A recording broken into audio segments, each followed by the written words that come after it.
नमस्कार दोस्तों, उम्मीद करता हूँ आप अच्छे होंगे। एंड आज का जो एपिसोड है इसमें हम लोग एक नया कंसेप्ट पढ़ने वाले हैं और आज का टॉपिक का नाम है फर्मी एनर्जी। और ये काफ़ी इंपॉर्टेंट टॉपिक है दोस्तों और इसको थोड़ा बेसिक से समझते हैं। एंड लास्ट टाइम मैं आपको बता दूं, जो लास्ट एपिसोड था वो हमारा डेंसिटी ऑफ स्टेट्स पे था। डेंसिटी ऑफ स्टेट्स मतलब जैसे आपने देखा था इलेक्ट्रॉन जो है वो आपके कंडक्शन बैंड में, वैलेंस बैंड से कंडक्शन बैंड में जब आते हैं तो उनको एक घर चाहिए होता है, उनको एक स्टेट चाहिए होती है। उस स्टेट की डेंसिटी को हम लोग डेंसिटी ऑफ स्टेट्स बोलते हैं। तो डेंसिटी ऑफ स्टेट जो रो ई मैंने जिसको लिखा था, that was number of states per unit volume at energy level E, ये हमने देखा था। तो दैट वाज रो ई, ठीक है ना। तो उसकी वैल्यू हमने लास्ट टाइम कैलकुलेट की थी। जरा देखिए, मैं आपको बता दूं कि हम अभी तक हमारा जो मेन मकसद है वो क्या है, जरा देखिएगा। तो उसको चलिए एक बार डिस्कस कर लेते हैं। तो मैं आपको बताऊं, मैंने आपको बताया था कि मेन हमें इलेक्ट्रिकल एंड ऑप्टिकल प्रॉपर्टीज पढ़नी है सेमीकंडक्टर की। तो उसके लिए हमारे पास ई के डायग्राम आया था और ई के डायग्राम से हमने इफेक्टिव मास निकालना सीखा था कि किस तरह से हम इफेक्टिव मास को देखते हैं। आफ्टर दैट मैंने आपको बताया था कि ई के डायग्राम के बाद हमने करंट निकालने की कोशिश की थी कि करंट हमारे पास क्या होगा। और करंट हमने देखा था, current was N E A mu N into E, ये हमारे पास करंट आया था दोस्तों, ठीक है। तो E was electric field, mu n was mobility. तो मोबिलिटी की अगर मैं बात करूं तो मोबिलिटी मैंने आपको बताया था E tau by m E star, that was effective mass of electron in the material. फिर मैंने बोला था एन कैसे निकालेंगे। एन को अगर आपको याद हो, एन हमने कैसे निकाला था। एन क्या है? Number of electron per unit volume, मतलब इलेक्ट्रॉन कंसंट्रेशन है ये। अगर मैं मान लीजिए केवल इलेक्ट्रॉन लूं, जैसे मेटल का केस लोगे तो मेटल में ये करंट आएगा और इस करंट को हम क्या नाम देते हैं? Drift current. ड्रिफ्ट करंट क्यों भाई? क्योंकि ये किसकी वजह से आया?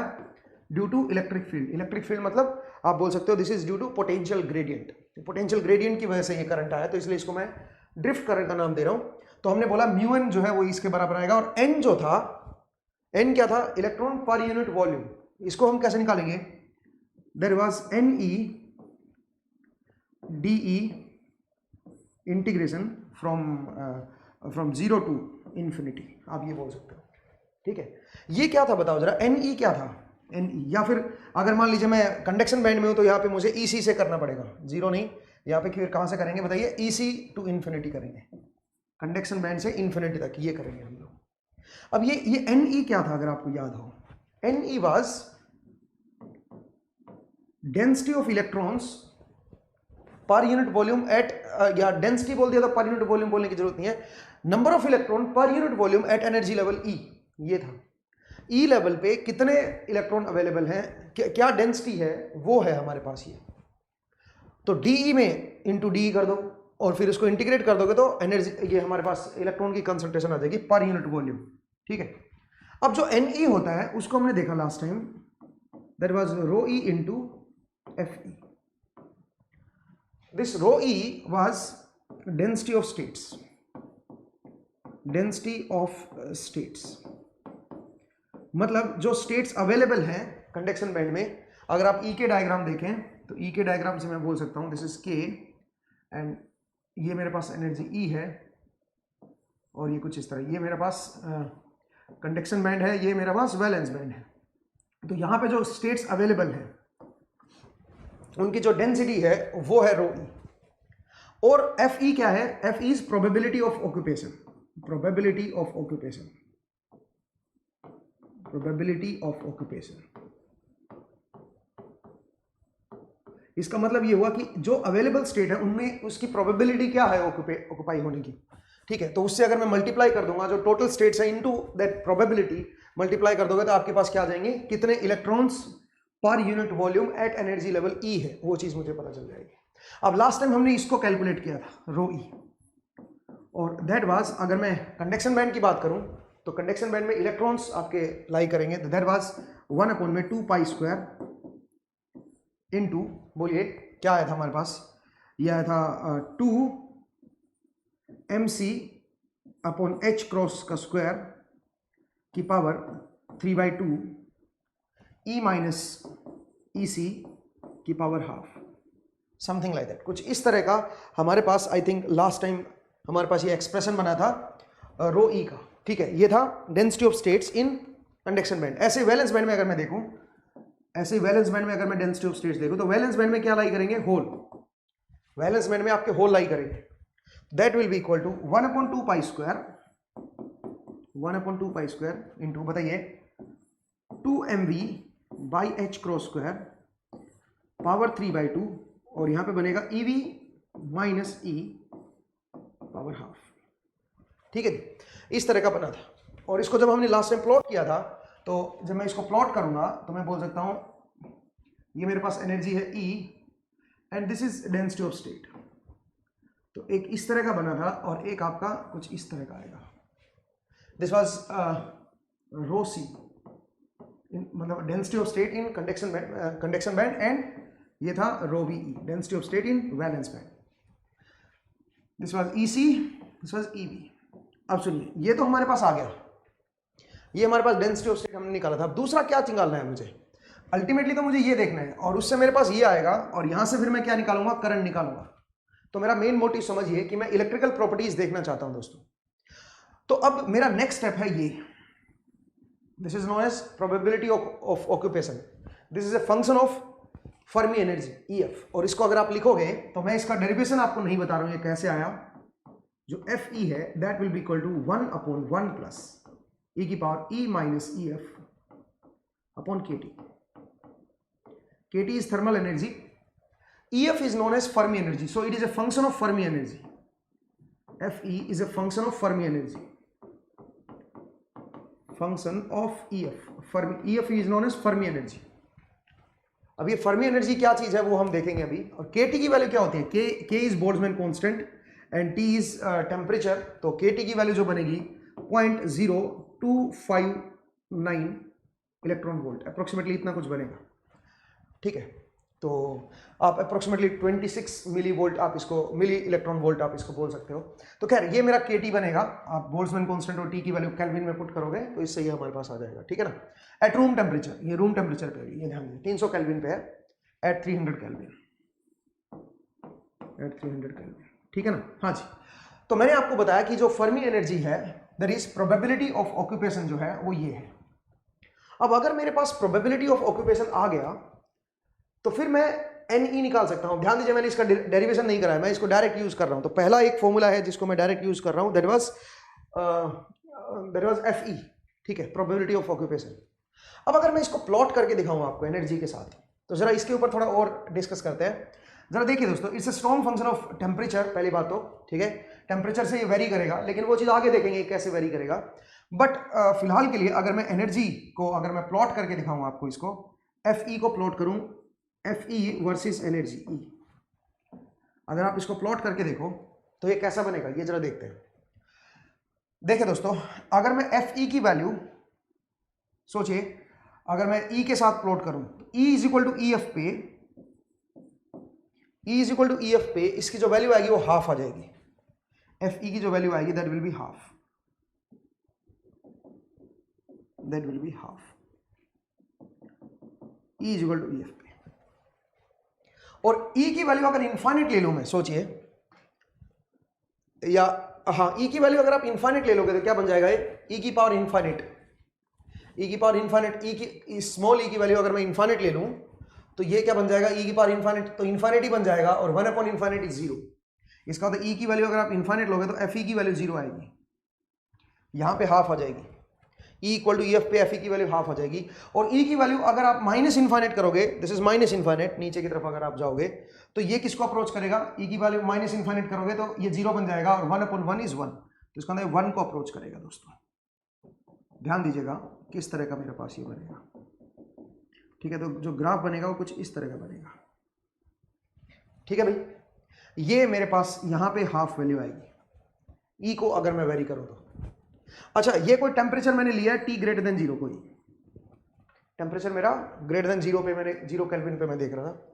सोचिए अगर मैं T की वैल्यू 0 केल्विन ही ले लूं, टेम्परेचर की वैल्यू 0 केल्विन ही ले लूं, तो फिर क्या बनेगा, एट 0 केल्विन क्या होगा।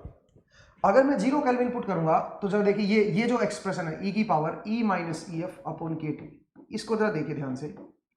अगर मेरा टेम्परेचर 0 होगा दोस्तों तो ये क्या बन जाएगा, ये बनेगा E की पावर या तो प्लस इंफिनिटी बनेगा या माइनस इंफिनिटी बनेगा, depending on E greater than EF है कि E लेस देन EF है। अगर ई ग्रेटर देन ई एफ हुआ, मतलब इस वैल्यू से बड़ा हुआ ई, तो ये क्या बनेगा, ये प्लस इन्फाइनेट बन जाएगा। और अगर ई की value less than E F हुई, इससे नीचे हुई, तो फिर क्या हो गया, माइनस इन्फाइनेट। और ई की वैल्यू माइनस इन्फाइनेट क्या होती है, ई की वैल्यू माइनस इन्फाइनेट 0 होती है, और ई की वैल्यू प्लस इन्फाइनेट आपकी इन्फाइनेट होती है। तो सोचिए, अगर ई ग्रेटर देन ई एफ है तो ये वैल्यू इन्फाइनेट बनेगी, और 1 अपॉन इन्फाइनेट इज 0। इसका मतलब यहां पे आएगा। तो जरा देखिए, मैं दूसरे कलर से इसको बना देता हूं। तो अगर मैं कलर का यूज करूं तो मैं बोल सकता हूं, अगर ई मेरा ग्रेटर देन ई एफ है तो आपका जो एनर्जी का जो कर्व आएगा वो कुछ इस तरह का रहेगा। मतलब एफ ई जो आएगा, अगर ई ग्रेटर देन ई एफ है और टेम्परेचर मेरा 0 है तो इस तरह का आएगा। और इस पॉइंट के बाद ई की वैल्यू अगर ई एफ से लेस है तो ये हमेशा 1 रहेगा। ये है टी इक्वल टू 0 केल्विन पे। अगर टी की वैल्यू मेरी 0 केल्विन है तो इसका मतलब आप ये बोल सकते हो, एट ऑल टेम्परेचर की कोई और वैल्यू ले लेता हूं, मैं कुछ अलग वैल्यू लेता हूं, ठीक है, टेम्परेचर की कोई डिफरेंट वैल्यू ले लेता हूं। किसी भी डिफरेंट वैल्यू से पे अगर आप देखोगे तो ये हो सकता है टेम्परेचर को 0 केल्विन से और बड़ा कर देता हूं। सोचिए, तो बड़ा करूंगा तो कर्व थोड़ा इस तरह का आ जाएगा, इस तरह का कर्व बन जाएगा। और बढ़ाओगे तो और इस तरह का कर्व बन सकता है। बट आप जरा ध्यान से देखिए, at any temperature T, T की वैल्यू नॉन जीरो कोई भी वैल्यू ले लो या 0 भी ले लो, कोई दिक्कत नहीं है, ठीक है। At any value of T, T की किसी भी वैल्यू पे, at E equal to E F, the Fermi level will be half. Fermi level की वैल्यू क्या रहेगी, हाफ रहेगी, ठीक है। किसी भी टेम्परेचर टी पे अगर आप E equal to E F अगर आप पुट कर देते हो यहां पे, तो एफ ई की जो वैल्यू आएगी, प्रोबेबिलिटी ऑफ ऑक्यूपेशन जो आएगी वो 50% आएगी, हाफ होगी, ठीक है ना। मतलब इस लेवल पे एनर्जी, फर्मी लेवल जो है मेरा, इस लेवल पे अगर आप एनर्जी पे अगर आप प्रोबेबिलिटी ऑफ ऑक्यूपेशन देखोगे, that will always be half, वो हमेशा हाफ रहेगी। उम्मीद है आपको ये पॉइंट समझ आया, ठीक है। तो जरा इस पॉइंट को देखिए भाई, ये मैं क्या कहने चाह रहा हूँ फर्मी लेवल से, और ये क्या चीज है इसको जरा समझिएगा, ठीक है। चलिए अब आगे बढ़ते हैं, अब मेन मुद्दे पे आते हैं। तो ये तो मैंने थोड़ा फर्मी एनर्जी के बारे में थोड़ा सा समझाया कि फर्मी एनर्जी हमारे पास क्या होती है। अब वापस थोड़ा सा आगे बढ़ते हैं। अब जरा हम वापस आते हैं इलेक्ट्रॉन की कंसंट्रेशन पे। जो हमने इलेक्ट्रॉन की कंसंट्रेशन देखी थी, अगर आपको याद हो तो जरा देखिए, मैंने आपको बताया था NE मुझे चाहिए अल्टीमेटली, क्योंकि NE इंटू DE जो बनेगा, that will be, conduction band की बात कर रहा हूं मैं, that will be N, number of free electron per unit volume आ जाएगा, ठीक है। बिकॉज ये E के अकॉर्डिंग डिस्ट्रीब्यूटेड है, तो स्मॉल DE गैप में कितने आपके इलेक्ट्रॉन होंगे, वो मेरे पास ये आएगा। EC से फिर इन्फिनिटी देख लो कितना आएगा, कंडक्शन बैंड पूरा ले लो, उसमें आपके कितने इलेक्ट्रॉन आएंगे वो यहां से आ जाएंगे, ठीक है ना। और इसको मैं लिख सकता हूं, that will be equal to EC to infinity, और यहां पे क्या बन जाएगा, rho E into FE D। अब मुझे देखो, रो E भी पता है मुझे, FE भी पता है। रो E कैसे निकाले जरा देखिए, अगर मैं रो E की वैल्यू निकालू तो रो E तो मुझे पता है, रो E इज इक्वल टू, बोलिए, 1 अपॉन में 2 पाई स्क्वायर 2 MC अपॉन, बोलिए, KH की power 2 power 3/2 E minus EC की पावर हाफ, यही तो होगा। ये हम ऑलरेडी निकाल चुके हैं दोस्तों। अब इस स्टेप से थोड़ा सा आगे बढ़ते हैं, ठीक है। अगर मैं ये वैल्यू पुट कर दूं यहां पे, तो N will be equal to, that will be equal to, अब मैं इलेक्ट्रॉन की कंसंट्रेशन निकाल रहा हूं per unit volume, from EC to infinity 1 upon में 2 pi square 2 MC upon H cross square 3/2 into E minus EC power half divide by, अब ये FE भी लिख दो ना यहाँ पे, FE इज 1 प्लस E की power E minus EF by KT into D। तो ये मेरे पास क्या आ जाएगा, इलेक्ट्रॉन की कंसंट्रेशन आ जाएगी दोस्तों। मुझे पता चल जाएगा कि जो मेरा कंडक्शन बैंड है, अगर आपको याद हो, अगर जो मेरा कंडक्शन बैंड है, इस कंडक्शन बैंड में अगर मैं E के डायग्राम दिखाऊं आपको, तो इस कंडक्शन बैंड में कितने इलेक्ट्रॉन्स यहाँ पे अवेलेबल है, कितने इलेक्ट्रॉन्स यहाँ पे अवेलेबल है, वो मुझे इलेक्ट्रॉन की कंसंट्रेशन आ जाएगी, जिससे मेरे पास कंडक्टिविटी बनेगी, ठीक है। तो अब इसको सोल्व करना है मुझे, कैसे सोल्व करें जरा देखिए। मैं काम करता हूं, यहां पे एक अजम्पशन ले लेता हूं, क्या, E minus EC upon KT को मैं कुछ ईटा मान लेता हूं, दिस इज सम ईटा। तो यहां से अगर आप देखें तो DE इज इक्वल टू क्या बन जाएगा, ईटा KT इंटू D ईटा। ठीक है, अगर यहाँ से के टी को उधर ले जाओ और डेरिवेटिव विद रिस्पेक्ट टू ईटा कर दोगे तो यहाँ से ये बन जाएगा। अब अगर मैं यहाँ से n निकाल के देखूँ, इलेक्ट्रॉन की जो कंसंट्रेशन है अगर वो मैं कैलकुलेट करूँ, that will be equal to E की वैल्यू इसी पुट करोगे तो ईटा की वैल्यू क्या बन जाएगी 0, और ई की वैल्यू इन्फिनिटी पुट करोगे तो ईटा की वैल्यू क्या बन जाएगी इन्फिनिटी।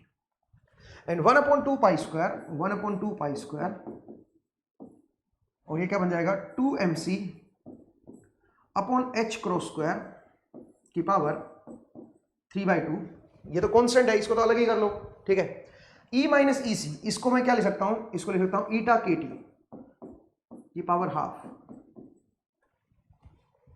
और यहां पे बताओ डी की जगह पे क्या लिख सकता हूं, डी की जगह पे ईटा के टी डी ईटा, ठीक है भाई, ये लिख देता हूं। और डिवाइड में क्या लिखूंगा बताओ जरा, देखो E माइनस, मेरे ख्याल से मैंने गलत कर दिया, डी की जगह पे ये ईटा नहीं आएगा, माफ कीजिएगा भाई, एक ये ईटा जो है ये मैंने गड़बड़ कर दिया, तो ये ईटा नहीं आएगा यहाँ पे, और यहाँ पे भी ये ईटा नहीं आएगा, ठीक है ना। हाँ जी, एक बार चेक कर लो फिर भी, हाँ अब ठीक है। डिवाइड बाय क्या बनेगा 1 प्लस, यहाँ पे जरा देखें क्या करेंगे, इसको मैं ऐसे लिख देता हूँ ई की पावर, जो नीचे है मेरे पास ई की power E minus E F upon K T है ना, तो ध्यान से देखिए मैं इसको कैसे लिख रहा हूँ, इसको मैं कुछ इस तरह का लिख रहा हूँ, ई की power E minus E F minus E C plus E C by K T. बोलिए कोई दिक्कत तो नहीं है, इसके अंदर ई सी को सब्ट्रैक्ट कर दिया और ऐड कर दिया, ठीक है। मुझे लगता है बहुत आसान केस था, कोई इसमें मुश्किल चीज नहीं आनी चाहिए आपको।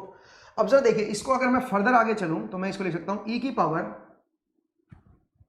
पावर ई माइनस या ई सी माइनस ई एफ, ई माइनस ई सी को अलग कर दो, ई माइनस ई सी को मैंने अलग कर दिया बाई के टी इंटू, देखो यहां से ई माइनस ई सी को अलग कर दिया इंटू ई की पावर माइनस ऑफ, बोलिए minus of E F minus E C, E F minus E C को मैंने अलग कर दिया बाई के टी।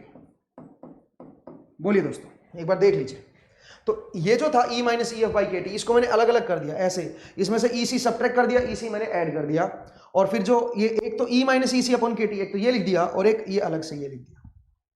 अब इसकी वैल्यू मैं जानता हूं क्या है, इसकी वैल्यू हमने पहले क्या मानी हुई है ईटा, तो ये बन जाएगा ई की पावर ईटा इंटू ई की पावर ईटा इंटू, ये क्या बन जाएगा, यहां पे माइनस है दोस्तों, तो ये बन जाएगा ई की power minus, this is eta F, मैं इसको ईटा एफ लिख देता हूं क्योंकि ई की जगह पे ई एफ आ रखा है बस, तो इसलिए ईटा एफ लिख दिया, और माइनस बाहर है तो माइनस कर दिया। तो इसका मतलब डिनोमिनेटर में मैं क्या लिखूंगा जरा बताओ, इसकी जगह पे क्या आ गया हमारे पास, ये बन गया ई की पावर ईटा माइनस ईटा एफ। ध्यान से देखिए दोस्तों, कुछ इस तरह का बन गया मेरे पास। अब अगर मैं इसको फर्दर सिंप्लीफाई करूं तो जो इलेक्ट्रॉन की जो कंसंट्रेशन आएगी n will be equal to 1/2, इसको बाहर ले लेता हूं, ठीक है, 1/2 पाई स्क्वायर अंदर है 2mc अपॉन h क्रॉस का स्क्वायर की पावर 3/2, ये मैंने बाहर ले लिया, ठीक है। अंदर जरा देखिए केटी की पावर हाफ है यहाँ पे और केटी की पावर 1 यहाँ पे है, तो क्या बन गया ये बताइए, केटी की पावर 3/2, ये बाहर आ गया मेरे पास, इंटीग्रेशन, बोलिए इंटीग्रेशन में क्या रह गया बताओ, अंदर क्या रह गया, ईटा की पावर हाफ ऊपर रह गया, ईटा की पावर हाफ ऊपर रह गया D eta divide by E की पावर ईटा माइनस ईटा एफ, और ईटा फ्रॉम 0 टू इंफिनिटी, ईटा की वैल्यू जरा ध्यान से देखो 0 से इंफिनिटी वेरी कर रही है। तो अब ये मेरे पास क्या आएगा, इलेक्ट्रॉन की कंसंट्रेशन आएगी। This function is known as Fermi Dirac function, it is known as Fermi Dirac integral, Fermi Dirac integral, इसको बोला जाता है फर्मी डायरेक्ट इंटीग्रल, या फिर फर्मी हाफ इंटीग्रल आप भी बोल सकते हो, फर्मी हाफ इंटीग्रल और Fermi half integral, Fermi half integral, इसको मैं लिख सकता हूं F of half eta, this is Fermi half integral, इसको आप ये भी बोल सकते हो, ठीक है। तो आप बताइए जो इलेक्ट्रॉन की जो कंसंट्रेशन आएगी per unit volume, that will be equal to 1/2 pi square 2mc, mc is effective mass in conduction band, effective mass of electron in conduction band, upon h cross square की power 3/2 into kt की power 3/2 into f of half eta, ठीक है भाई। तो जरा ध्यान दीजिएगा इसको हम क्या बोलेंगे और किस तरह से ये चीज़ बनेगी। अब क्वेश्चन ये है कि इसको आप सोल्व कैसे करोगे, तो इतना आसान नहीं है ये सोल्व करना, ठीक है। तो इसका मेरे पास एक प्लॉट है जिससे आप डायरेक्टली इसको दिखा सकते हो। अच्छा, एक मिस्टेक मैंने कर दी। क्या मिस्टेक कर दी यहाँ पे? 1 प्लस है, दिस इज 1 प्लस, ठीक है, 1 प्लस आएगा भाई, ठीक है, ध्यान दीजिएगा। तो ईटा की power half divide by 1 plus E की power eta minus eta half, ठीक है, ये कुछ इस तरह का बनेगा। अब अगर मैं इसका प्लॉट दिखाऊंगा आपको, तो जो मेरे पास जो प्लॉट है इसका, क्योंकि हम इस प्लॉट का डायरेक्ट यूज करेंगे भाई, ठीक है ना, जो आपको जो फर्मी हाफ इंटीग्रल मैंने बताया, इसका अगर आप डायरेक्ट प्लॉट देखोगे तो इसका जो प्लॉट बनेगा दैट विल बी, आपको प्लॉट दिया जाएगा अगर इसके ऊपर कोई क्वेश्चन आता है तो, that is Fermi half integral F of half eta with दूसरा जो इस तरफ जो बनेगा वो बनेगा ईटा एफ। ईटा एफ, ईटा एफ को अगर मैं वेरी करूंगा, ठीक है, तो उसके ईटा एफ के साथ ये आपका बनेगा, और आप इसको भी ईटा एफ कर दीजिए, this is a function of eta F, ठीक है ना। हाँ जी, तो जरा देखिए क्या बनेगा, ये कुछ इस तरह का बनेगा दोस्तों, ये कुछ इस तरह का बनेगा आपके पास, ठीक है, ये कुछ इस तरह का बनेगा। और अगर मैं इसकी वैल्यू दिखाऊं तो वैल्यू आपको वैसे दी जाएगी, तो मैं यहां पे ये बोल सकता हूं, अगर इसकी वैल्यू -2 ले लूं मैं, -2 पे इसकी जो मेरे पास जो वैल्यू है दोस्तों, दैट विल बी -2 पे इसकी वैल्यू है 10⁻⁻1। अच्छा, 0 पे जो वैल्यू आएगी इसकी, 0 पे जो वैल्यू है वो अप्रोक्सीमेटली आपको 1 के अराउंड आएगी। 0 पे जो वैल्यू आएगी वो आपकी 1 से, मतलब 10⁻0 से थोड़ी सी नीचे होगी। 10⁻1 जो है वो थोड़ा ऊपर है, ये थोड़ा नीचे है, ठीक है, बट आप अप्रोक्सीमेशन बोल सकते हो कि अप्रोक्सीमेटली आपकी यहाँ पे आएगी। मैं थोड़ा सा इसको इरेज करता हूँ, ठीक है। हाँ जी, जरा देखिए, जो 10⁻0 पे जो वैल्यू आएगी, अब इसको याद करने की जरूरत नहीं है, ठीक है, ये थोड़ा ऊपर है, ये थोड़ी नीचे वैल्यू आएगी, ठीक है भाई। इस तरह से आप दिखा सकते हो, this is Fermi half integral, ठीक है, F of half and eta F, ठीक है। तो ये मेरे पास इलेक्ट्रॉन की कंसंट्रेशन आएगी। अब आप बोलोगे सर इसको सोल्व कैसे करेंगे, तो बहुत मुश्किल हो जाएगा, सही बात है। इसीलिए हमारे पास एक तरीका और है जिस तरीके से इसको हम सोल्व करते हैं। यहाँ पे एक अप्रोक्सीमेशन लगाते हैं। बेहतर इंजीनियर वो होता है जो बेहतर अप्रोक्सीमेशन ले सके। इसका मतलब क्या करेंगे हम, बताइए। यहाँ पे थोड़ा सा हम अप्रोक्सीमेशन लगाएंगे, और सबसे बढ़िया अप्रोक्सीमेशन यहाँ पे जो है वो है बोल्ट्जमैन अप्रोक्सीमेशन, ठीक है। तो उसको जरा पढ़ते हैं, बोल्ट्जमैन अप्रोक्सीमेशन, बोल्ट्जमैन अप्रोक्सीमेशन। अब जरा देखिए ये क्या कहती है, बोल्ट्जमैन अप्रोक्सीमेशन क्या होती है, इसको जरा समझते हैं। बोल्ट्जमैन अप्रोक्सीमेशन, देखिए वो कहता है कि जो मेरे पास जो प्रोबेबिलिटी ऑफ ऑक्यूपेशन जो है, दैट इज 1/1 प्लस ई की power E minus E F upon K T, upon K T. इसको आप अप्रोक्सीमेट कर सकते हो। ये अगर ये काफी 1 से काफी बड़ा आ जाए तो इस 1 को आप नेग्लेक्ट कर सकते हो, मतलब ये अप्रोक्सीमेटली बन जाएगा ई की power E minus E F upon K T. इसको अप्रोक्सीमेटली आप ये ले सकते हो, लेकिन कंडीशन ये है कि इसकी जो वैल्यू आनी चाहिए 1 से मच मच ग्रेटर देन आनी चाहिए। और इसको फर्दर आप लिखोगे तो ऊपर ले जाओगे ई की पावर माइनस ऑफ, बोलिए, ई minus E F upon K T. आप सिंपली इसको इस तरह से लिख सकते हो। ये हमारा क्या है, बोल्ट्जमैन अप्रोक्सीमेशन है। बट कंडीशन ये है कि ये कब तक वैलिड है, जब तक जो एरर है किसमें, एफ ई की जो ओरिजिनल वैल्यू थी वो, और एफ ई का जो अप्रोक्सीमेटेड वैल्यू थी, जो बोल्ट्जमैन अप्रोक्सीमेशन था, इनके बीच का जो डिफरेंस है डिवाइड बाय एफ ई, जब तक ये लेस देन इक्वल टू 0.05, मतलब 5% से लेस रहे, इसकी जो वैल्यू है अगर वो 5% से लेस रहे तब तक ये अप्रोक्सीमेशन वैलिड होगा। अब क्वेश्चन ये है कि ये कंडीशन से हम जरा देखते हैं कि भाई कहां तक हम, मतलब आप ये बोल सकते हो इस कंडीशन से अगर हम मेजर करके देखें और देखेंगे भाई ये कब तक आपका ये अप्रोक्सीमेशन, कौन सी कंडीशन में अप्रोक्सीमेशन होल्ड करेगा। अच्छा, मुझे एक बात और बताइए, मेरे हिसाब से मुझे उल्टा लिखना चाहिए, दिस प्लस ये थोड़ा बड़ा आएगा, ये थोड़ा बड़ा आएगा। एरर अगर मैं निकालूं तो ये बड़ी वैल्यू आएगी इसके कंपैरिजन में। क्यों बड़ी आएगी, क्योंकि आपने 1 को नेग्लेक्ट कर दिया ना, तो नीचे वाली बड़ी जो वैल्यू थी वो आपने क्या कर दी, उसको छोटा कर दिया आपने। अगर इस तरह से लिख रहे हो, एक्चुअल में तो 1 जुड़ना चाहिए, बट नीचे वाली वैल्यू आपने छोटी रख दी है, तो छोटी रख दिया तो ओवरऑल जो वैल्यू आएगी वो पहले वाली एफ ई से बड़ी आएगी, ठीक है। तो इसलिए अगर मैं एरर निकालूंगा तो बड़ा वैल्यू माइनस छोटा वैल्यू डिवाइड बाई ये करेंगे। ठीक है ना, ये इस तरह से हम एरर निकालेंगे and that must be less than equal to कितना होना चाहिए 0.05। अब चलिए जरा देखते हैं इसकी वैल्यू को कैसे देखें और क्या कंडीशन निकल के आती है वो भी जरा देख लेते हैं। तो अगर मैं इसमें वैल्यू पुट करूं तो एफ जो फर्मी अप्रोक्सीमेशन से जो वैल्यू आई है वो है ई की पावर माइनस ऑफ, बोलिए ई माइनस जो बोल्ट्जमैन अप्रोक्सीमेशन से वैल्यू आई है E F by K T minus ई की पावर, बोलिए क्या आएगा 1 ओवर -1 ओवर लिखेंगे भाई, ठीक है ना। तो मैं इसको इरेज कर देता हूँ। तो स्टेप वाइज चलिए, हर एक चीज़ देखो बड़ी सिंपल है, कोई मुश्किल चीज़ है ही नहीं इसमें। 1 ओवर 1 प्लस ई की power E minus E F upon K T divide by 1 over 1 plus E की power E minus E F upon K T, ठीक है भाई, ये आ गया। और that must be less than equal to 0.05, ठीक है भाई, बिकॉज इससे आपका छोटा रहना चाहिए, कहने का मतलब ये। अब जरा देखिए, इसको अगर मैं ऊपर लाऊंगा तो मल्टीप्लाई हो जाएगा। तो अगर मैं इसको सिंपली लिखूं तो ये बनेगा 1 प्लस ई की power E minus E F upon K T into E की power minus of E minus E F upon K T. तो ये टर्म आ गई, ठीक है भाई, -1 should be less than equal to 0.05, ठीक है भाई। अब जरा देखिए, अगर मैं इसको मल्टीप्लाई करूंगा तो बन जाएगा ई की power minus of E minus E F upon K T, ये मल्टीप्लाई हो जाएगा +1 -1 लेस देन इक्वल टू 0.05, और एक कट गया यहां से। तो यहां से अगर मैं फर्दर आगे चलूंगा तो यहां से मैं क्या बोल सकता हूं बताइए, यहां से मैं बोल सकता हूं कि ई की power minus of E minus E F upon K T should be less than equal to 0.05, ये बनेगा दोस्तों, ठीक है। अब एक काम करते हैं, इसका एल ले लेते हैं यहाँ पे, ठीक है।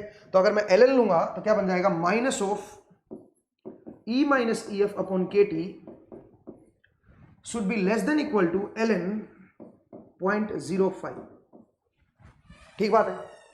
और ये नेगेटिव में आएगा, ध्यान दीजिएगा, इसकी वैल्यू नेगेटिव आएगी क्योंकि 1 से छोटा है। इस माइनस को हटा देता हूं, तो यहां से मैं क्या लिखूंगा, यहां से मैं लिखूंगा E minus E F upon K T, ये माइनस हटा दो, should be greater than equal to -ln 0.05, बोलिए। और अगर मैं ln 0.05 की वैल्यू निकालूं तो मेरे पास कैलकुलेटर है, मैं जरा कैलकुलेट कर देता हूं। तो इसकी वैल्यू अगर मैं देखूं ln 0.05 दैट इज -3, ये वैल्यू है -3 और एक माइनस पहले से बाहर है तो +3 बन जाएगा। तो यहां से मैं क्या लिख सकता हूं, यहां से मैं लिख सकता हूं E minus E F upon K T should be greater than equal to 3। तो यहां से क्या मिल गया, E minus E F should be greater than equal to 3 K T. इसका मतलब जो बोल्ट्जमैन अप्रोक्सीमेशन है कब वैलिड है बताओ, जब E minus E F should be greater than equal to 3 K T. अगर इससे बड़ा हो जाए तब मैं क्या बोलूंगा, मतलब ये जो डिफरेंस है ये 3 के टी से अगर बड़ा हो जाए, ये वाला जो डिफरेंस है, तब मैं बोलूंगा कि भाई उस केस में आप ये अप्रोक्सीमेशन ले सकते हो, ये अप्रोक्सीमेशन वैलिड है। तो ध्यान दीजिएगा, बोल्ट्जमैन अप्रोक्सीमेशन क्या कहती है और उसकी क्या कंडीशन है, किस कंडीशन में आपका जो बोल्ट्जमैन अप्रोक्सीमेशन है वो आपकी होल्ड करेगी। उम्मीद है आपको ये केस समझ आ गया होगा, ठीक है भाई। तो मैंने आपको बताया कि बोल्ट्जमैन अप्रोक्सीमेशन क्या होती है और किस तरह से उसको देखते हैं। आगे बढ़ते हैं। अब सुनिए, अभी कहानी पूरी नहीं हुई है। ये क्या चीज है बताओ, ये है मेरा probability of occupation at energy level E. At energy level E पे प्रोबेबिलिटी ऑफ ऑक्यूपेशन है भैया, ध्यान देना, probability of occupation at energy level E. और at energy level E F पे अगर आप देखोगे, ई एफ पे क्या होगा, probability of occupation at energy level E equal to E F, उस पे हाफ बन जाएगा। मतलब अगर मैं ई की वैल्यू ई एफ के बराबर कर दूं, मतलब अगर मैं प्रोबेबिलिटी ऑफ ऑक्यूपेशन निकालूं फर्मी एनर्जी लेवल पे, दैट विल बी 50%। मतलब जो अवेलेबल स्टेट्स होंगी उस जगह पे E equal to E F पे, उसका 50% प्रोबेबिलिटी है कि वो वहां पे जो स्टेट अवेलेबल है वो ऑक्यूपाइड है, ठीक है। तो पॉइंट को समझिए, ये क्या कहना चाह रहा है, फर्मी फंक्शन जो है ये क्या कहना चाह रहा है, ये चीज, ठीक है, it is known as Fermi function, ठीक है ना। हाँ जी, तो अब वापिस आते हैं। तो मैंने बताया कि इसमें हम अप्रोक्सीमेट कर सकते हैं, ये तो हमने एग्जैक्ट सोल्व किया, इसको एग्जैक्ट सोल्व किया तो ये हमारे लिए दिक्कत खड़ी हो जाएगी, इसको सोल्व करना इतना आसान नहीं है। इसीलिए इसको हमने क्या बोला, फर्मी हाफ इंटीग्रल या फिर फर्मी डायरेक्ट इंटीग्रल। और इसकी वैल्यू जो होती है वो हम ग्राफिकली हम उसको देखना पड़ेगा हमें, तो उससे हम इसको सोल्व कर पाएंगे, ठीक है। अब चलिए आगे बढ़ते हैं थोड़ा सा। अब मैं जरा बोल्ट्जमैन अप्रोक्सीमेशन का यूज करके और फिर मैं जरा निकालता हूं कि मेरे पास जो हमारा जो फर्मी जो हमारे पास जो इंटीग्रल है, जो इलेक्ट्रॉन की कंसंट्रेशन है वो क्या आएगी, उसको जरा हम लोग देखते हैं यूजिंग बोल्ट्जमैन अप्रोक्सीमेशन। तो चलिए बोल्ट्जमैन अप्रोक्सीमेशन लगाते हैं। तो इलेक्ट्रॉन जो बनेगा n will be equal to integration from EC to infinity. पहले तो क्या लिखेंगे, rho E which is density of states 1/2 pi square. अब जरा देखो इसको लिखा करो, इससे याद हो जाएगा, आपको फिर एफर्ट करने की जरूरत नहीं है, आपको अलग से कोई याद करने के लिए एक्स्ट्रा एफर्ट करने की जरूरत नहीं है, वैसे ही याद हो जाएगा जैसे मुझे याद हो गया। ठीक है, 1/2 पाई स्क्वायर, बताइए क्या बनेगा यहाँ पे 2mc अपॉन h क्रॉस की पावर 3/2 e माइनस EC की पावर हाफ। ये तो क्या बन गया बताओ जरा, ये तो मेरे पास ये तो डेंसिटी ऑफ स्टेट्स बन गया। ठीक है, इनटू में बोल्ट्जमैन अप्रोक्सीमेशन e की पावर माइनस ऑफ, बोलिए e minus EF, Fermi energy आएगी यहाँ पे e minus EF upon KT, और उसमें बोल्ट्जमैन अप्रोक्सीमेशन मैंने ली है। मैं मान के चल रहा हूं कि ये जो डिफरेंस है मेरा, this is greater than 3 KT into DE, ये बन गया मेरे पास। अब मुझे इसको सोल्व करना है दोस्तों, तो चलिए जरा देखते हैं, इसको सोल्व करते हैं। n will be equal to, ये तो कांस्टेंट, हम इसको बाहर ले आओ, 1/2 pi square, 1/2 pi square into, बोलिए 2mc upon h cross square की पावर 3/2, अंदर देखिए क्या है, from EC to infinity e minus EC की पावर हाफ इंटू e की पावर माइनस ऑफ, जरा ध्यान से देखिएगा e, एक काम करता हूं मैं EC इसमें सब्ट्रैक्ट करता हूं, EC इसमें ऐड कर देता हूं। ठीक है भाई, कुछ इस तरह से मैंने इसको लिख दिया, बोलिए दोस्तों कोई दिक्कत तो नहीं है। EC मैंने इसमें सब्ट्रैक्ट कर दिया, EC मैंने इसमें ऐड कर दिया, मैंने इस तरह से लिख दिया। अब जरा बताइए n will be equal to, further solve करते चले जाओ, सिंपल मैथमेटिक्स है। ठीक है, लेकिन एक जगह पे आके आप फंसोगे, देखना कोई बात नहीं, वो दिक्कत नहीं आएगी अपने को, h स्क्वायर की पावर 3/2 इंटू, अब जरा देखिए मैं इसको इस तरह से लिख रहा हूं, EC to infinity and this will be e minus EC की पावर हाफ इंटू e की पावर माइनस ऑफ, बोलिए e minus EC by KT, एक तो ये टर्म आ गई, e minus EC by KT, एक तो ये टर्म आ गई, इंटू e की पावर माइनस ऑफ, बोलिए EC minus EF by KT, एक ये टर्म आ गई, इंटू DE। बोलिए दोस्तों सही बात है, ऐसे लिख सकते हैं। अब सुनिए, ये इसमें तो कोई e का फंक्शन नहीं है, ये तो बाहर आ जाएगा, लेकिन यहां पे e माइनस EC है, यहां पे e minus EC by KT है। तो काम करता हूं मैं, इसको e minus EC by KT को एक नई टर्म ले लेता हूं, इक्वल टू x मान लेता हूं इसको। अगर मैं इसको x मानूंगा तो यहां से बताओ जरा DE क्या बनेगा, DE will be equal to KT dx। बोलिए दोस्तों सही बात है। अब जरा पुट करते हैं, जरा देखिएगा, तो n will be equal to 1/2 pi square, 1/2 pi square, अंदर जरा देखिए क्या बनेगा, अंदर बनेगा 2mc by h cross square की पावर 3/2 इंटीग्रल। अब इंटीग्रेशन में देखिए e की वैल्यू जब EC पुट करोगे तो x की वैल्यू आ जाएगी 0, और e की वैल्यू जब इन्फिनिटी पुट करोगे तो x की वैल्यू आ जाएगी इन्फिनिटी, और यहाँ पे e माइनस EC की जगह पे क्या आ जाएगा, e माइनस EC की जगह पे KT इंटू एक्स आ जाएगा, KT into x, KT into x, ठीक है ना, KT इंटू एक्स, और इसकी पावर क्या बन जाएगी बताओ, इसकी पावर आएगी 3/2। e माइनस EC की जगह पे क्या बनेगा, x इंटू KT, तो x इंटू KT लिख दिया, और इसकी पावर माफ कीजिएगा 3/2 नहीं आएगी, 1/2 आएगी। ठीक है, इसकी पावर आएगी 1/2, ठीक है ना, इसकी पावर 1/2, और यहाँ पे बताइए e की पावर माइनस x, यहाँ पे e की पावर माइनस x आ जाएगा, इंटू e की पावर माइनस ऑफ, बोलिए क्या बनेगा, EC minus EF by KT, ये बन जाएगा इंटू DE इंटू DX, माफ कीजिएगा इंटू DX भी नहीं आएगा, बल्कि यहाँ पे कुछ और टर्म आएगी, बताइए क्या आएगी यहाँ पे, बोलिए यहाँ पे D है ना, D की जगह पे क्या आएगा, KT into DX, KT into DX। अब जरा देखिए KT की पावर जरा देखो, यहाँ पे पावर 1 है, यहाँ पे पावर हाफ है, तो KT की पावर क्या हो जाएगी 3/2, और ये भी बाहर आ जाएगा। तो जरा देखिए n will be equal to, n क्या आएगा, ये बड़ा इंटरेस्टिंग रिजल्ट आएगा, जरा देखना 2 pi square into 2mc upon h cross power 3/2 into KT को मैं बाहर ले लेता हूं, KT की पावर 3/2 बाहर आएगा, इंटू e की पावर माइनस ऑफ, बोलिए माइनस क्या है, minus of EC minus EF, EC minus EF upon KT ये बाहर आ गया। अंदर जरा देखिए क्या है, अंदर है फ्रॉम 0 टू इन्फिनिटी एक्स की पावर, बताइए एक्स की पावर हाफ यहां पे है, तो एक्स की पावर हाफ इंटू ई की पावर एक्स, ई की पावर माइनस एक्स, ठीक है ना, ई की power minus x D x. बोलिए दोस्तों ये बना कि नहीं बना? ठीक है। अब जरा देखिए इसकी वैल्यू जो होती है, अगर आप इसको इंटीग्रेट करोगे, इंटीग्रेशन बाय पार्ट्स लगाओ, तो इसकी वैल्यू आएगी √π/2। अब डायरेक्ट नोट कर लीजिए, दिस वैल्यू विल बी √π/2। तो अगर मैं वैल्यू पुट करूं इसमें, तो इलेक्ट्रॉन की जो कंसंट्रेशन आएगी, electron per unit volume conduction band में जो आएगा, that will be equal to 1/2π² 2mc/h² की पावर 3/2, और बल्कि इसमें kT को भी इसी के अंदर डाल दो, ठीक है, इसी के अंदर मैं kT को लिख देता हूं, ठीक है भाई, इसी के अंदर आप kT को लिख दीजिए, इंटू kT की पावर 3/2 e की पावर EF माइनस EC/kT, इसको मैं अंदर ले गया माइनस को, और इंटू में क्या हो जाएगा √π/2, ठीक है भाई। अब जरा देखिए इंटरेस्टिंगली क्या बनेगा, ये पाई जो है √π, और यहाँ पे पाई की पावर 2, तो ये कट जाएगा, पाई की पावर क्या बचेगा 3/2, और पाई को मैं अंदर ले जाता हूं।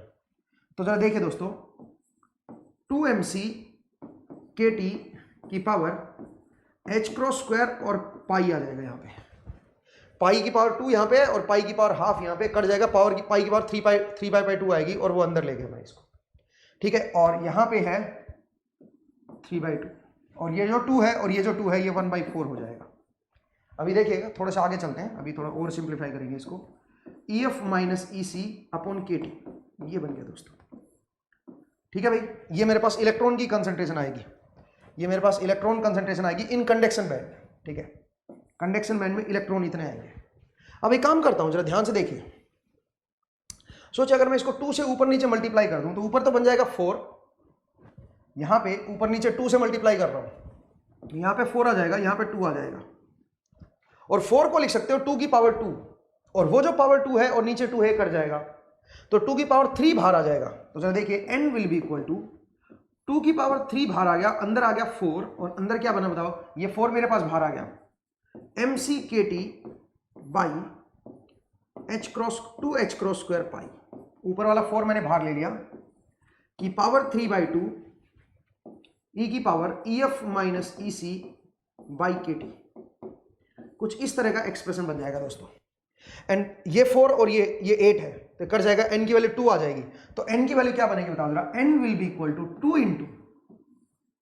2 इंटू बताओ, ये आ गया यहां पे mc/kT/h² इंटू बताइए 2h² पाई की पावर 3/2 e की power EF minus EC/kT।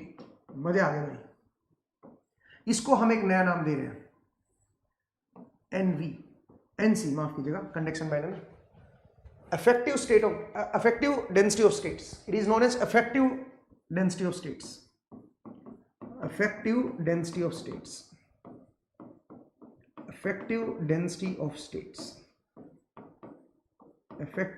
of states at energy level EC, या effective density of states in conduction band, of conduction band बोल दो आप, ठीक है ना।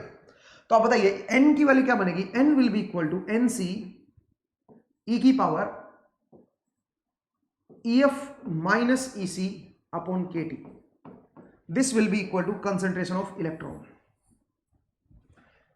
ये मेरे पास n आ गया पर यूनिट वॉल्यूम, ठीक है। अब याद करो ये कहां से कहानी शुरुआत हुई थी, शुरुआत कहां से हुई थी बताओ, शुरुआत हुई थी करंट से, इलेक्ट्रिकल प्रॉपर्टी से, I से। मुझे चाहिए था करंट, और करंट के लिए मुझे क्या चाहिए था, n मतलब इलेक्ट्रॉन की कंसंट्रेशन इन कंडक्शन बैंड, मुझे ये चाहिए था। तो इलेक्ट्रॉन पर यूनिट वॉल्यूम मुझे चाहिए था, उसका मैंने बताया वो निकलेगा NE/DE से। Ne क्या है, Ne is number of electron per unit volume at energy level E पे, बट मुझे तो पूरे में देखना है ना, पूरे कंडक्शन बैंड में देखना है, एनर्जी लेवल E पे नहीं चाहिए। तो DE में कितना होगा, इंटू डी कर दो, फिर इंटीग्रेट कर दो, आपके पास पूरा कंडक्शन बैंड में कितने इलेक्ट्रॉन है पर यूनिट वॉल्यूम वो आ जाएगा, ठीक है। फिर उसके लिए मुझे क्या चाहिए था, उसके लिए मुझे ये चाहिए था दोनों, और फिर ये हमने पहले निकाल दिया था, ठीक है। और उसके बाद Fe हमने देखा, और Fe से आगे फिर हमने फर्दर इसको सोल्व किया। पहले Fe को डिफाइन किया, फर्मी फंक्शन को हमने डिफाइन किया, और फर्मी फंक्शन से हमारे पास फर्मी एनर्जी का पता चला। हमें फर्मी एनर्जी क्या होती है, बेसिकली प्रोबेबिलिटी ऑफ ऑक्यूपेशन है। तो एट फर्मी एनर्जी वो एनर्जी है जिस लेवल पे half of the energy states are occupied, half of the available states are occupied, not energy state, half of the available states are occupied. उस लेवल को हम क्या बोलेंगे, फर्मी लेवल, ठीक है भाई। ये चीज हमने देखी, एंड आफ्टर दैट फिर हमने ये इंटीग्रेशन किया, और यहां पे हमने एक्चुअल इंटीग्रेशन किया, यहां पे कोई अप्रोक्सीमेशन नहीं लिया, ठीक है। तो उस केस में मेरे पास ये एक्सप्रेशन बन जाएगा, it is known as Fermi half integral, Fermi half integral, ठीक है। और उसको हमने ग्राफिकली हम उसको सोल्व कर सकते हैं, और देखिए ईटा एफ की वैल्यू -2 पे ये 10⁻⁻1 बनता है। ऐसे आपको ग्राफ दिया जाएगा, उससे आप देख सकते हो इस चीज को, ठीक है ना। ये मेरे पास एक्चुअल कंसंट्रेशन आएगी, ठीक है। अब थोड़ा सा आगे बढ़ते हैं। अगर मैं बोल्ट्जमैन अप्रोक्सीमेशन ले लूं, बोल्ट्जमैन अप्रोक्सीमेशन क्या कहती है, अगर E - EF की वैल्यू ग्रेटर देन 3 kT हो जाए, मतलब जिस लेवल पे आप प्रोबेबिलिटी ऑफ ऑक्यूपेशन निकालना चाहते हो वो लेवल EF से कितना ऊपर है, 3 kT। जैसे देखिए आपके पास E के डायग्राम अगर मैं दिखाऊं तो E के डायग्राम ये है मेरे पास K, ये मेरे पास E के डायग्राम है, ये है मेरे पास E के डायग्राम, ये है मेरे पास EC। सोचिए समवेयर यहां पे फर्मी लेवल है EF, और अगर आप यहां पे इस जगह पे आप मान लीजिए प्रोबेबिलिटी ऑफ ऑक्यूपेशन निकालना चाह रहे हो, तो इस लेवल, ये जो लेवल है, ये जो डिफरेंस है, जिस लेवल पे आप प्रोबेबिलिटी ऑफ ऑक्यूपेशन निकालना चाहते हो, अगर वो लेवल आपका ग्रेटर देन 3 kT हो जाएगा, तो फिर मैं क्या निकाल सकता हूं, बोल्ट्जमैन अप्रोक्सीमेशन लगा सकता हूं, और जो फर्मी फंक्शन है उसको मैं अप्रोक्सीमेटली ये लिख सकता हूं, ठीक है भाई। उसके लिए हमने बताया कि किस तरह से हम ये कंडीशन निकालेंगे, ठीक है। ये हमने कंडीशन देखी। आफ्टर दैट फिर हमने क्या किया, फिर हमने सिंपली इसको सोल्व किया बोल्ट्जमैन अप्रोक्सीमेशन लगा के, और हमने कंसंट्रेशन निकाली इलेक्ट्रॉन की। तो अगर बोल्ट्जमैन अप्रोक्सीमेशन मेरी होल्ड करती है, तो इन दैट केस जो आपका इलेक्ट्रॉन की जो कंसंट्रेशन होती है दैट विल बी NCE की पावर EF - EC। जरा ध्यान दीजिएगा, ये नेगेटिव आएगा, NC will be very large, NC जो होता है वो काफी लार्ज होता है, ठीक है। Effective density of states in conduction band are very large, 10⁻17-18 होती है, ठीक है, काफी लार्ज होता है ये। तो इसकी वैल्यू फिर नेगेटिव आएगी, सो दैट इलेक्ट्रॉन को आपका ज़्यादा फ्री इलेक्ट्रॉन नहीं होते हैं, मतलब compare to that atomic concentration आपके इलेक्ट्रॉन जो होंगे वो ज़्यादा नहीं होंगे, ठीक है ना। ये पावर हमेशा नेगेटिव रहनी चाहिए। ये तो हमने कंडक्शन बैंड देखा ना। अगर मैं वैलेंस बैंड देखता तो सोचिए, ये तो मैंने कंडक्शन बैंड में देखा, अगर मैं वैलेंस बैंड देखता EV इसके अंदर देखता, तो फिर क्या करते हैं। तो वैलेंस बैंड में क्या फर्क होता है, यहां पे एक तो MV आ जाता बस, और यहां पे थोड़ा सा बदलता, ये हमेशा नेगेटिव रहना चाहिए। तो इसका मतलब होल कंसंट्रेशन अगर मुझे निकालनी हो, क्योंकि वैलेंस बैंड में तो होल कंसंट्रेशन आएगी ना, यहां पे NC की जगह पे NV आ जाएगा। NV is again affective density of state in valence band, ठीक है। NV E की पावर, बोलिए यहां पे क्या लिखेंगे, EF - EV लिखेंगे क्या, नहीं जी, EF थोड़ा सा में भी मान सकते हो, थोड़ा बड़ा होगा EV से, बट ये नेगेटिव होना चाहिए। तो इसका मतलब मैं क्या करूंगा, यहां पे EV - EF बाई KT, यहां पे ये होगा दोस्तों। और NV क्या है, effective density of states in valence band, affective density of states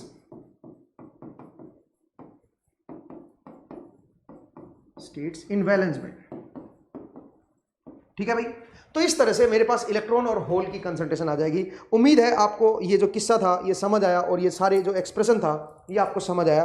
तो मैं नेक्स्ट टॉपिक जरा देख लेता हूं कि कौन सा टॉपिक अब मुझे नेक्स्ट कराना है। तो मैंने आपको सबसे पहले समझाया इलेक्ट्रॉन या होल की कंसंट्रेशन हम लोग कैसे निकालते हैं। एक काम करते हैं, इसके ऊपर 1-2 क्वेश्चन करते हैं, जो अभी तक हमने पढ़ा है उसके ऊपर 1-2 न्यूमेरिकल क्वेश्चंस जरा देखते हैं किस तरह से बनते हैं, ठीक है। सबसे पहला क्वेश्चन देखिए, क्वेश्चन 1 अगर मैं डिफाइन करूं तो मैं ये बोल सकता हूं, सोचिए मान लीजिए मुझे कोई नंबर ऑफ अवेलेबल स्टेट्स निकालनी हो, ठीक है, मुझे नंबर ऑफ अवेलेबल स्टेट्स निकालनी हो, number of available states, number of available states. अगर मुझे ये निकालनी हो तो ये कैसे निकालेंगे, अगर ये कैलकुलेट करनी हो तो ये कहां से निकलेंगी, ये निकलेंगी डेंसिटी ऑफ स्टेट से, density of states. Density of state से हम ये अवेलेबल स्टेट्स निकाल सकते हैं, कितनी स्टेट्स, कितने घर अवेलेबल हैं जिनमें इलेक्ट्रॉन हो सकता है, ठीक है। अगर मुझे ये निकालना हो तो कैसे निकालेंगे वो जरा देखिए, डेंसिटी ऑफ स्टेट से कैसे निकालेंगे। मैं जानता हूं ρe मेरे पास क्या है, डेंसिटी ऑफ स्टेट्स। मान लीजिए आपको कोई बोल दे कि जरा देखिए ई के डायग्राम मेरा कुछ इस तरह का है, ये है के, और मान लीजिए इस तरह का मेरे पास ई के डायग्राम है, और ये है मेरे पास ईसी। तो मान लीजिए आपको कोई बोल दे कि ईसी से लेके ईसी प्लस 0.05 इलेक्ट्रॉन वोल्ट, मुझे इस लेवल के अंदर कितनी, यहां तक कितनी अवेलेबल स्टेट्स हैं मुझे ये देखनी है। Number of available state between this region, वो कैसे निकालोगे? तो हम क्या करेंगे, हम करेंगे rho E into D E, integrate कर दो कहां से कहां तक, ईसी से लेके ईसी प्लस 0.05 इलेक्ट्रॉन वोल्ट। समझ रहे हो मेरा पॉइंट? इस तरह से हमारे पास क्या आ जाएगा, नंबर ऑफ अवेलेबल स्टेट्स आ जाएंगी, number of available state, available states. अब चलिए जरा देखते हैं इसको कैसे निकालें। मान लीजिए मेरे पास ये डायरेक्ट सेमीकंडक्टर है, तो डायरेक्ट सेमीकंडक्टर है तो मैं गैलियम आर्सेनाइड ले लेता हूं, और गैलियम आर्सेनाइड में अगर आप अफेक्टिव मास देखें इलेक्ट्रॉन का, जो कंडक्शन बैंड में जो इलेक्ट्रॉन होते हैं उसका जो अफेक्टिव मास है दैट इज अप्रोक्सीमेटली 1 मैं बता देता हूं, दैट इज नहीं 0.067 इंटू मास ऑफ इलेक्ट्रॉन ये होता है, और जो वैलेंस बैंड में जो होल का अफेक्टिव मास होता है that is 0.48 into mass of electron, ये होता है दोस्तों अफेक्टिव मास इन गैलियम आर्सेनाइड। और इसको याद रखिएगा थोड़ा मोड़ा, अगर याद रहेगा तो बहुत अच्छा रहेगा, ठीक है। वहीं पे अगर मैं सिलिकॉन की बात करूं तो जो कंडक्शन बैंड में जो अफेक्टिव मास होता है, कंडक्शन बैंड में जो अफेक्टिव मास बनेगा that will be equal to 1.08 into mass of electron, मतलब इलेक्ट्रॉन के जो मास है उससे थोड़ा ज़्यादा हैवी होता है, वो ज़्यादा हैवी की तरह बिहेव करता है सिलिकॉन में, और जो होल का जो मास है मतलब वैलेंस बैंड में जो है वो है वो है 0.56 into mass of electron. Mass of electron कितना होता है 9.1 इंटू 10⁻31। ये आपको अफेक्टिव मास दे रखा है आपको, और ये जो अफेक्टिव मास है एट रूम टेम्परेचर है, ठीक है, एट रूम टेम्परेचर। अच्छा एक चीज और ध्यान रखिए, इट इज एनाइसोट्रोपिक, ये एनाइसोट्रोपिक होता है, अलग अलग डायरेक्शन में अलग अलग होता है दोस्तों। तो ये मेरा पास ओवरऑल मैंने अफेक्टिव निकाला है, ध्यान दीजिएगा, मतलब एक तरह से आइसोट्रोपिक मैंने मान के निकाला है इसको, ठीक है ना। तो इस तरह से हम अफेक्टिव मास की बात करेंगे। Is a function of temperature also, but हम लोग वो चीज कंसिडर नहीं करते, हम मान के चलते हैं कि ये कांस्टेंट है, बट असल में टेम्परेचर का फ्री फंक्शन होता है, ठीक है। ये अफेक्टिव मास जो है टेम्परेचर पे भी डिपेंड करता है, ठीक है। तो हम लेकिन ये मान के नहीं चलेंगे, हम फिलहाल मान के चलेंगे कि ये कांस्टेंट है। तो इससे थोड़ी थोड़ी कैलकुलेशन में वेरिएशन आएगा, बिकॉज अगर आपका टेम्परेचर वेरी कर रहा है तो असल में इफेक्टिव मास भी जो है वो भी वेरी करना चाहिए, बट मैं मान के चलाऊं कि कांस्टेंट है, ठीक है ना, at all temperature this is constant. तो चलिए जरा देखते हैं नंबर ऑफ अवेलेबल स्टेट्स कैसे निकालें। तो रो ई की वैल्यू रख दीजिए, ईसी से ईसी प्लस 0.05 इलेक्ट्रॉन वोल्ट, और यहां पे बनेगा 1/2 pi square 2mc upon h cross square की पावर 3/2 इंटू ई माइनस ई सी की पावर हाफ डी। कुछ इस तरह का बनेगा दोस्तों। ये मेरे पास बाहर आ जाएगा 1/2 pi square into 2mc upon h cross square की पावर 3/2। अच्छा ये एट 300 केल्विन निकाल रहा हूं भाई, number of available state at 300 kelvin, 300 kelvin पे मैं निकाल रहा हूं, ठीक है। हाँ जी, तो ये बन जाएगा ई माइनस ई सी को अगर आप करोगे तो क्या बन जाएगा बताओ जरा, ये क्या बनेगा, इसका इंटीग्रेशन क्या बनेगा, इसका इंटीग्रेशन बोलिए भाई, ई माइनस ई सी की पावर क्या बन जाएगी, पावर बनेगी 3/2, और नीचे भी 3/2 आ जाएगा, तो यहाँ पे 3 आ जाएगा, ये कट जाएगा, और यहाँ पे क्या आ जाएगा 3, दिस इज 3, ठीक है भाई। इस तरह का बन जाएगा, और इसमें लिमिट पुट करनी है आप जरा, क्या पुट करनी है, EC and EC plus 0.05 electron volt, ठीक है। अब जरा देखते हैं, तो अगर मैं सोल्व करूंगा तो ये बनेगा 1/3 पाई स्क्वायर 1/3 पाई स्क्वायर इंटू बोलिए 2mc upon h square 2mc upon h cross square की पावर 3/2 इंटू, हाँ जी। अब जरा देखिए, अपर लिमिट पुट करोगे तो 0.05 इलेक्ट्रॉन वोल्ट आएगा, तो मैं इसको लिख देता हूं 0.05 इंटू 1.6 इंटू 10⁻⁻19 की power 3/2 upper limit, minus lower limit करोगे तो 0 आ जाएगा, तो बस यही आएगा। तो ये क्या बनेगा, ये बनेगा number of available state between EC and EC plus 0.05 electron volt, और इसकी वैल्यू अगर आप कैलकुलेट करोगे that will comes out to be, मैंने जो कैलकुलेट किया है वो है 8.889 8.889 अप्रोक्सीमेटली है भैया, इंटू 10⁻70 पर सेंटीमीटर क्यूब। वैसे 10⁻23 आएगा पर metre cube, but centimetre cube में जब आप कन्वर्ट करोगे तो 10⁻17 पर सीसी आ जाएगा। तो ये मेरी इतनी अवेलेबल स्टेट्स है। तो जरा ध्यान से देखिए कितनी, जो थोड़ा सा गैप है उसी गैप में कितनी स्टेट्स अवेलेबल हैं, कितने घर अवेलेबल हैं इलेक्ट्रॉन के लिए। अब इलेक्ट्रॉन जंप करके यहां पे आएगा, इलेक्ट्रॉन यहां से जंप करके सीधा यहां पे आएगा। अब कितने ऑक्यूपाई होंगे यहां पे, कितनी स्टेट्स ऑक्यूपाई होंगी वो कैसे देखोगे, इसको मल्टीप्लाई करोगे किससे, प्रोबेबिलिटी ऑफ ऑक्यूपेशन से, तब जाके हमें पता चलेगा कि कितनी स्टेट्स आपकी ऑक्यूपाई होंगी इस जगह पे। ठीक है भाई, उम्मीद है आपको ये केस जो है ये समझ आ गया, और आसान केस था भी, और इजीली हमने इसको सोल्व कर लिया। अगला एक और क्वेश्चन देखते हैं। ठीक है, क्वेश्चन नंबर 2 देखिए। अभी तक जो हमने पढ़ा है उसके ऊपर मैं एक क्वेश्चन और करवा देता हूं। अभी मेरे पास थोड़ा टाइम है भाई, 10-15 मिनट है, तो हम एक क्वेश्चन और कर सकते हैं। एक क्वेश्चन है, calculate the thermal hole concentration of silicon.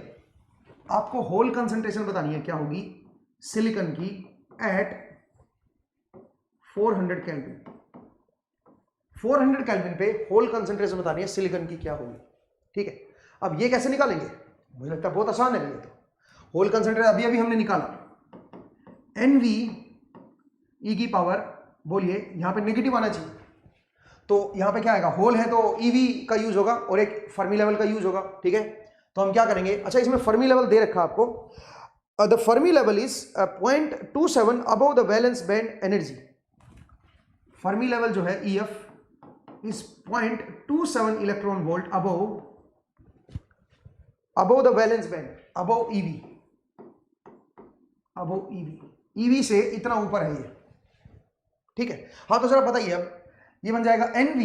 पहले बात बताओ, क्या बोल्ट्जमैन, देखो ये जो एक्सप्रेशन आया ना मेरे पास, ये कब वैलिड है बताओ, ये जो एक्सप्रेशन है ये कब वैलिड है, जब आपका बोल्ट्जमैन अप्रोक्सीमेशन करेक्ट है। बोल्ट्जमैन अप्रोक्सीमेशन क्या कहता है, जो फर्मी लेवल है मेरा, अगर आपको ध्यान हो, जो फर्मी लेवल E-EF का जो एक्सप्रेशन था मेरा, E-EF should be greater then 3 kT। ठीक है, मतलब जिस लेवल पे आपको प्रोबेबिलिटी ऑफ डिस्ट्रीब्यूशन देखना है, सॉरी प्रोबेबिलिटी ऑफ ऑक्यूपेशन देखना है, वहां पे उस लेवल पे EF का जो डिफरेंस है वो 3 kT से बड़ा होना चाहिए। और 3 kT क्या है, kT इज 0.025 और इंटू 3 कर दोगे तो क्या बन जाएगा ये 0.075 इलेक्ट्रॉन वोल्ट। मतलब इससे ज्यादा डिफरेंस होना चाहिए, कहने का मतलब ये है इससे ज्यादा डिफरेंस होना चाहिए। ठीक है, EF के साथ। अब ये जो डिफरेंस है ये जरूरी नहीं है आपका वैलेंस बैंड की एनर्जी के साथ हो। जरा देखिए, आप ये कह सकते हो कि ये जो डिफरेंस है, जैसे ये मेरा पास K था, ये मेरे पास E था। ठीक है, तो यहां पे अगर मेरा EF लाई कर रहा है, सोचिए इस जगह पे, और मैं अगर यहां पे प्रोबेबिलिटी ऑफ ऑक्यूपेशन देखना चाह रहा हूं, तो ये जो EC है कंडक्शन बैंड, इससे ये जो डिफरेंस होना चाहिए, this should be greater then 3 kT होना चाहिए, तब ये बोल्ट्जमैन अप्रोक्सीमेशन लगा सकते हो। सिमिलरली ये जो डिफरेंस होना चाहिए EV के साथ, वो भी आपका ग्रेटर देन 3 kT होना चाहिए। ठीक है, तो खैर फिलहाल आपको दे ही रखा है कि जो डिफरेंस है EV से ये इतना ऊपर है, तो इसका मतलब अगर मैं बोलूं तो मैं ये बोल सकता हूं, यहां पे अगर मेरा EV लाई कर रहा है तो EV से कितना ऊपर है, जरा बताइए। जो फर्मी लेवल है वो कहां पे है, वो 0.27 इलेक्ट्रॉन वोल्ट ऊपर है। और जो 3 kT होता है वो कितना होता है, 3 kT जो होता है वो होता है 0.075 इलेक्ट्रॉन वोल्ट, तो उससे तो बड़ा ही है ये डिफरेंस। ठीक है, तो आप यहां पे ये बोल सकते हो कि इसका मतलब यहां पे मैं बोल्ट्जमैन अप्रोक्सीमेशन लगा सकता हूं दोस्तों।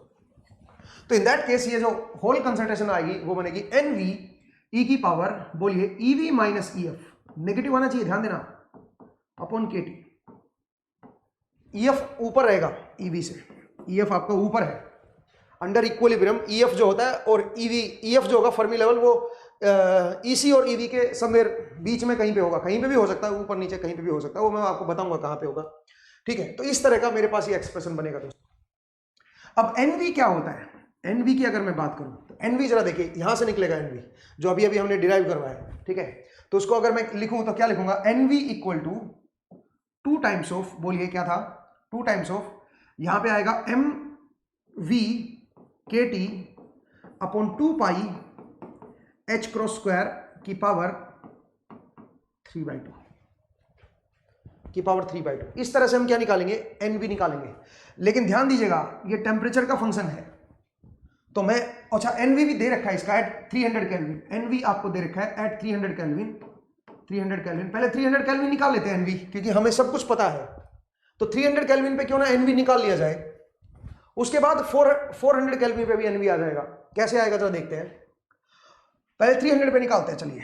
NV at 300 kelvin, at 300 kelvin वो क्या बनेगा, वो बनेगा 2 टाइम्स ऑफ, बोलिए MV कितना है 300 केल्विन पे, MV कितना होता है बताओ, मैंने आपको बताया था सिलिकॉन के लिए MV इज 0.056 इंटू, तो यहाँ पे करेंगे 0.056 था क्या, नहीं 0.56 था, भी माफ कीजिएगा 0.56, हाँ जी, this is 0.56 into KT is 0.0259 electron volt, 1.6 into 10⁻⁻19, ठीक है, upon 2 pi into H cross की जो वैल्यू होती है that will be equal to, मैं आपको बता देता हूं जो H क्रॉस की वैल्यू है, वैसे तो H अपॉन 2 पाई से भी कर सकते हो आप, बट मेरे पास जो H क्रॉस की वैल्यू मैं डायरेक्ट लिखी है 1.05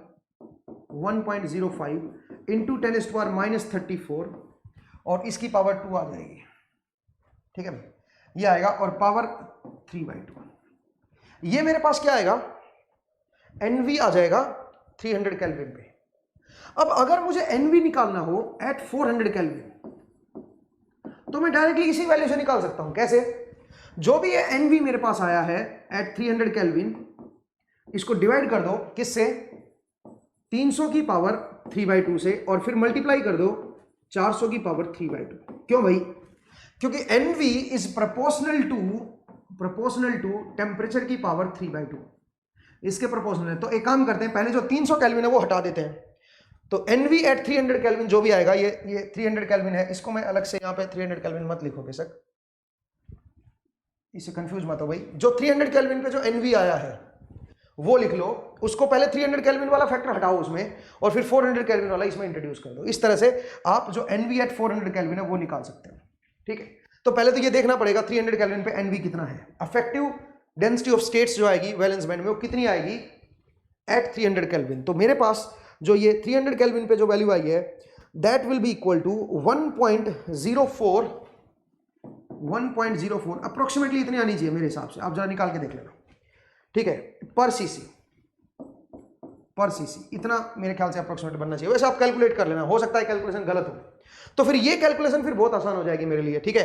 तो 400 केल्विन पे कितना हो जाएगा, जब इसको आप इससे मल्टीप्लाई करोगे दैट विल बी 1.6 इंटू 10⁻90, ये बन जाएगा मेरे पास NV, ठीक है भाई, ध्यान से देखिए। अब सुनिए, थोड़ा सा आगे बढ़ते हैं, अब यहां से मैं क्या बोल सकता हूं, NV आ गया मेरे पास, अब मैं होल कंसंट्रेशन निकाल सकता हूं, एक तो 300 केल्विन पे निकालूंगा और एक किस पे निकालूंगा बताओ, एक मैं 400 केल्विन पे निकालता हूं, जरा देखते हैं क्या फर्क आता है कंसंट्रेशन में। तो hole concentration will be equal to 300 kelvin पे देख रहा हूं एट 300 केल्विन, तो जरा देखिए होल NV की वैल्यू कितनी है 1.04 इंटू 10⁻19 इंटू E की पावर, बोलिए यहां पे क्या आएगा, यहां पे माइनस आएगा, क्यों, क्योंकि ये जो डिफरेंस है नेगेटिव दे रखा है आपको, EF माइनस EV दे रखा है 0.27 इलेक्ट्रॉन, EV माइनस EF जो है वो नेगेटिव हो जाएगा, तो बनेगा minus 0.27 into 1.6 into 10⁻⁻90 divide by KT is 0.0259 into 1.6 into 10⁻⁻90, ठीक है ना, और ये यहां से कट गया, ठीक है भाई, और अल्टीमेटली इसकी वैल्यू जो बनेगी P जो होल कंसंट्रेशन है at 300 kelvin that will be equal to, वो मैं बता देता हूं, उसकी जो वैल्यू आएगी that will be equal to, मेरे पास जो वैल्यू आ रखी है वो है 6 पॉइंट, एक मिनट मैं जरा चेक कर लेता हूं, hole concentration is equal to, एक मिनट भाई, ये मैंने भाई थोड़ी सी चेक करना पड़ेगा क्या वैल्यू आएगी, ठीक है, मैं इसको चेक कर लेता हूँ, जरा देखिए, इसकी जो वैल्यू आएगी वो आएगी 1.04 इंटू 10⁻19 इंटू ln की पावर बताइए माइनस 0.27 डिवाइड बाई 0.025, तो इसकी वैल्यू जो है वो है 2.12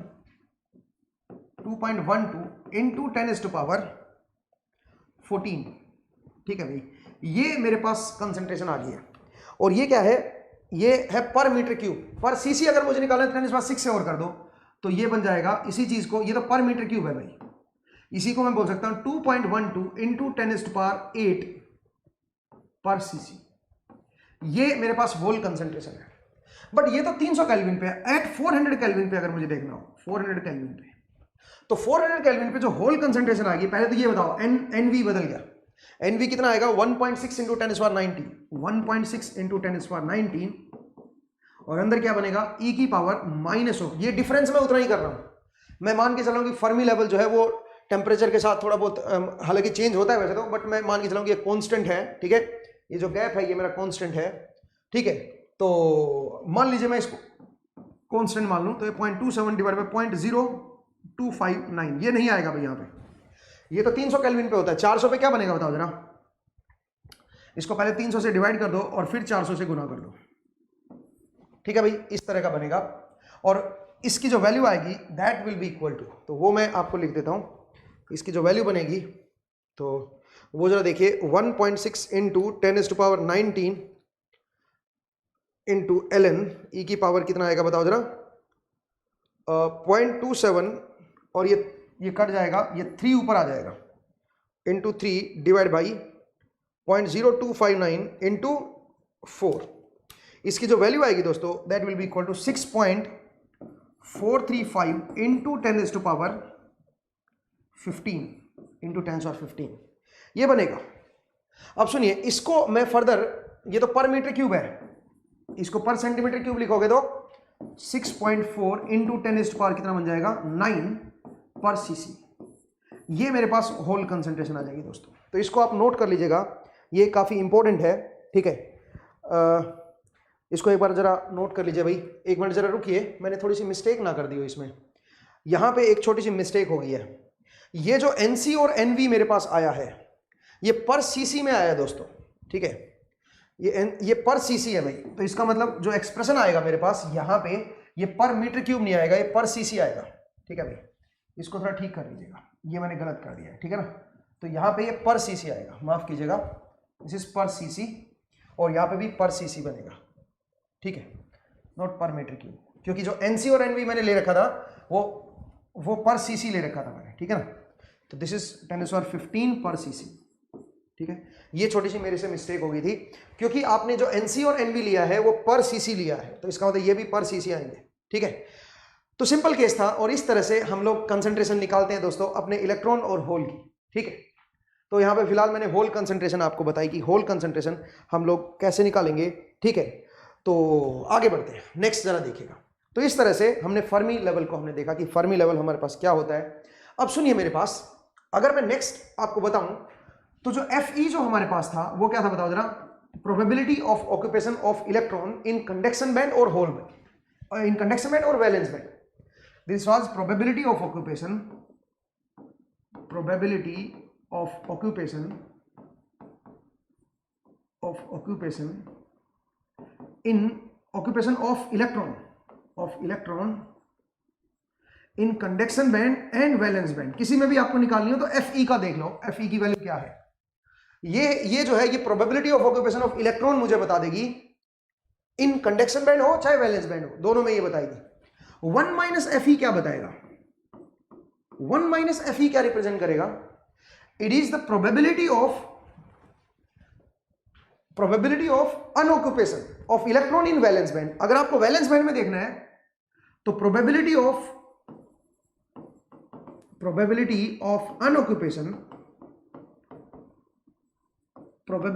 अनऑक्यूपेशन इन वैलेंस बैंड, माफ कीजिएगा in conduction band, probability of unoccupation in conduction band, conduction band में अनऑक्यूपेशन का बताता है इन कंडक्शन बैंड। सेम चीज 1 माइनस Fe जो है ये क्या बताएगा, ये बताएगा probability of occupation of hole, probability of occupation of hole, probability of occupation of whole,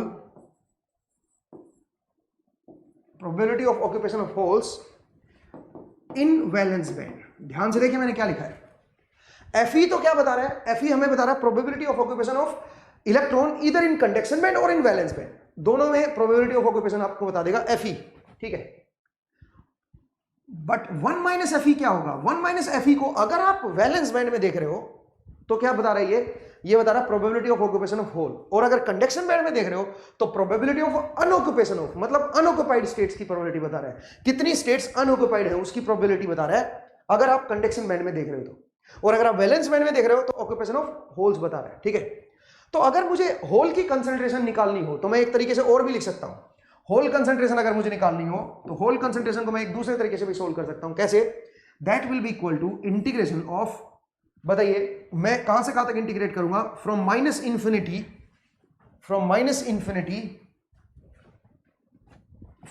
infinity to EV density of states, rho V E करो, rho V E, density of states, रुकिए जरा, हाँ जी, डेंसिटी ऑफ स्टेट्स